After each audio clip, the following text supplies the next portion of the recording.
calansida media ugu imaa warar xaqiiqo ku saleysan sirar qarsoon warar degdeg ah fadlan nala joog oo subscribe saar channelkeena haddii aad nagu cusub tahay mahadsanid madaxweynaha jamhuuriyadda federaalka Soomaaliya mudane Xasan Sheekh Maxamuud ayaa maanta dalka dib ugu soo laabtay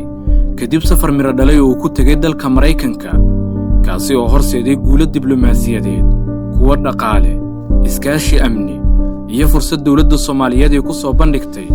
qorshaheeda xaqiijinta Soomaaliya heshiis la ah dunida kana adkaata kuwa diidan nabadda horumarka iyo dawladnimada Soomaaliya waxa uu noqday socdaal shidaal hor la ku shubay halganka xaqa ah ee baraarug bulsho oo hormud u yihiin shacabka Soomaaliyeed laguna soo afmeerayo maafiyada al-shabaab isla markaana fursad weyn u noqday inta tunka dhaqaale ee dalkeena horumarinta hanaankeena diblomaasiyadeed ee guunka ah iyo gurmadka dadka Soomaaliyeed ee abaaruhu saameeyeen kadib kulamo miro dhalay oo madaxweynaha jamhuuriyaddu la qaatay madax dawladeed iyo mas'uuliyiinta hay'adaha caalami ah 16 Sebtembar 2022 madaxweyne Xasan Sheekh Maxamuud waxa uu booqday dhismaha wasaaradda gaashaandhigga Mareykanka oo kula kulmay xogayaha difaaca dalkaas Lloyd Austin madaxweyne Xasan Sheekh Maxamuud ayaa waxa uu la kulmay madaxda dalka Mareykanka intuu halkaas ku sugnaa waxyaabaha ugu muhiimsan ee uu kala hadlayna waxa ay ahayd ammaanka iyo howlgallada ciidamada xoogga dalka Soomaaliyeed oo kaashanaya shacabka ay ku qaadeen deegaanada argagixisadu ay haystaan madaxweyne Xasan Sheekh Maxamuud ayaa waxa uu adkeeyay muhiimadda ay leedahay garabka dawladda Mareykanka ay siiso dawladda Soomaaliya ee argagixisada dirirka ah iyo howlgallada ammaanka lagu sugayo tani waa tallaabo muhiim ah oo madaxweynuhu u qaaday in duulaanka midaysan ee shacabka iyo dawladda Soomaaliyeed ay ku ekeeyeen goobaha ay maamulaan al-shabaab uu helo garab caalami ah qayb weyn ka qaadan kara xaqiijinta himilada muddada dheer la dhowrayay ee dib u xoreynta dalka 17 Sebtembar madaxweyne Xasan Sheekh Maxamuud iyo xogayaha umuraha dibadda Mareykanka Anthony Blinken ayaa ka wada hadlay xoojinta xiriirka diblomaasiyadeed iskaashiyada amni iyo dhaqaale ee soo jireenka ah ee ka dhaxeeya labada dal Soomaaliya iyo Mareykanka madaxweynaha bangiga adduunka David Malpass oo madaxweyne Xasan Sheekh Maxamuud la kulmay 16 Sebtembar ayuu kala hadlay dhamaystirka barnaamijka deen cafinta iyo in mashaariicaha horumarineed ee deeq-bixiyaasha caalamka lagu saleeyo baahida dalkeena shacabka Soomaaliyeed waxa ay bilaabeen in ay ka kacaan si ay u taageeraan baaqa dawladooda ee ah in ay naftooda iyo dalkooda ka difaacaan dhagarta argagixisada maalmahan waxaan argagixisada ka xoreynay magaalooyin iyo tuulooyin ay ku dhibaateynayeen dadkeena iyadoo howlgalladaasi ay iska garabsanayeen ciidamada xoogga dalka iyo dadka deegaanada taasi oo horseeday guulo waaweyn madaxweyne Xasan Sheekh Maxamuud ayaa sidoo kale ka qayb galay martiqaad uu ku maamusay madaxweynaha Mareykanka Joe Biden oo ku bogaadiyay doorka togan ee dawladdiisu ka qaadanayso dagaalka ka dhanka ah argagixisada al-shabaab madaxweynayaasha Suudaan Slovenia iyo boqor Cabdullah Urdun oo ay dhammaan ku kulmeen kulan duceedyo barbar socday shirweynaha golaha loo dhan yahay ee qaramada midoobay ayuu madaxweyne Xasan Sheekh kala hadlay xiriirka iyo wax wada qabsiga dalalkan kala dhaxeeya dalkeena madaxweynaha jamhuuriyadda ayaa muddada uu joogay Mareykanka sidoo kale kulan la qaatay xogayaha guud ee qaramada midoobay Antonio Guterres oo kala hadlay xoojinta xiriirka qaramada midoobay iyo Soomaaliya iyo kobcinta taageerada hay'adaha qaramada midoobay ay u fidiyaan dawladda iyo shacabka Soomaaliyeed madaxweynuhu sidoo kale waxa uu waqti siiyay jaaliyadda iyo ganacsatada Soomaaliyeed ee ku dhaqan Mareykanka oo warbixin ka siiyay xaaladda guud ee dalka qorshaha dawlad dhiska la dagaalanka argagixisada horumarinta kaabayaasha dhaqaalaha iyo fursadaha tirabeelka ah ee maalgashi ee ka jira dalkeena dalqaniga waay saddexdii wax oo traditional ka aan lahayn oo bar iyo beer iyo bad ahayd weynoo yaalaan xoolaan leenahay beeraan leenahay badaan leenahay kuwa kale oo badan oo aan la garanaynin oo oil and gas ay ka mid yihiin oo minerals kale oo far badan ay ka mid yihiin nawaanoo yaalaan waa leenahay dhammaantood aqoonta aan leenahay iyo dhaqaalaha aan heli karnaa nuguma filna si aan uga faa'iideysano waxaan u baahannahay aqoon dheeri ah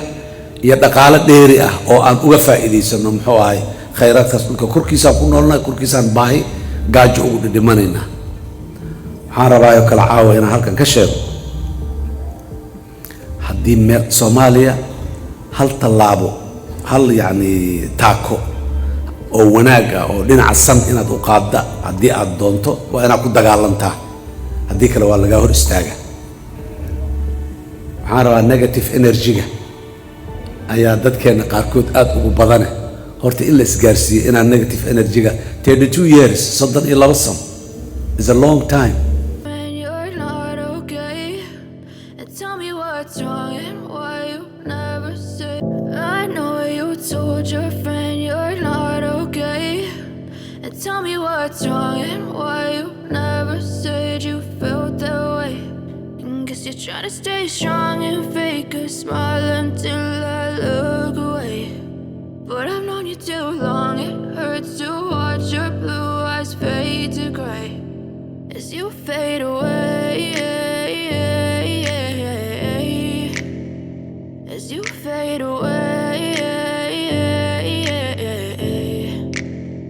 Yeah, I'm about to fade away, 'cause every time I wake up I feel like it's Monday. Something's going wrong with all the chemicals up in my brain. All of a sudden I don't look at anything the same way. Gotta build up of my thoughts sitting in an ashtray. I'm sorry that I'm so inconvenient, okay. Just let me be me and I'll stay out of your way. I can see the way you look at me, I'm such a disgrace. I never really asked to be brought into this place. You wanna love me? Well then baby have a taste. All the highs and the lows, no you'll never be the same. I don't really wanna hurt you but I can't control the pain. If you're sticking by my side maybe we could be okay. Okay, maybe you could be the change I need today. I promise that I've never felt this way. I really hope that you will choose to stay through all the pain. I know you told your friend you're not okay, and tell me what's wrong and why you never said you felt that way. And guess you're trying to stay strong and fake a smile until I look away. But I've known you too long, it hurts to watch your blue eyes fade to gray as you fade away, as you fade away, as you fade away.